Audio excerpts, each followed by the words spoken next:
തദ്ദേശ തെരഞ്ഞെടുപ്പിൽ വൻ ലീഡിൽ കോഴിക്കോട് കോർപ്പറേഷനിലെ കുറ്റിച്ചിറയിൽ വിജയിച്ച മുസ്ലിം യൂത്ത് ലീഗ് സംസ്ഥാന സെക്രട്ടറിയും ഹരിത മുൻ നേതാവുമായ ഫാത്തിമ തഹ്ലിയ പേരാമ്പ്രയിൽ മത്സരിക്കും. പാർട്ടിക്കുള്ളിലെ ലിംഗനീതിക്ക് വേണ്ടി ശക്തമായി വാദിച്ചിട്ടുള്ള ഫാത്തിമയുടെ സ്ഥാനാർത്ഥിത്വം യുവജന വിഭാഗത്തിന് വലിയ ആവേശമാണ് നൽകുന്നത്.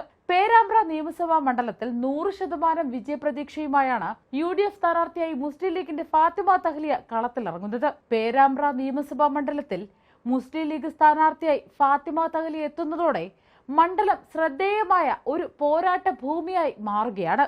യുവത്വവും സ്ത്രീ പ്രാതിനിധ്യവും മുൻനിർത്തി ലീഗ് നടത്തുന്ന ഈ നീക്കം രാഷ്ട്രീയ വൃത്തങ്ങളിൽ വലിയ ചർച്ചകൾക്ക് വഴിവെച്ചിട്ടുണ്ട്. അഭിഭാഷക എന്ന നിലയിലും മികച്ച വാഗ്മി എന്ന നിലയിലും ശ്രദ്ധേയയായ തഹ്ലിയ ചാനൽ ചർച്ചകളിലും പൊതുവേദികളിലും പാർട്ടി നിലപാടുകൾ ശക്തമായി അവതരിപ്പിക്കുന്നതിൽ മുൻപന്തിയിലുണ്ട്.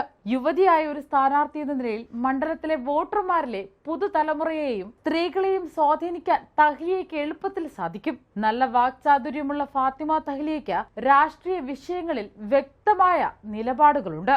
അത് കൃത്യമായി ജനങ്ങളിലേക്ക് എത്തിക്കാനുള്ള കഴിവും പ്രചാരണ വേളയിൽ ഫാത്തിമയ്ക്ക് വലിയ മുതൽക്കൂട്ടാകും.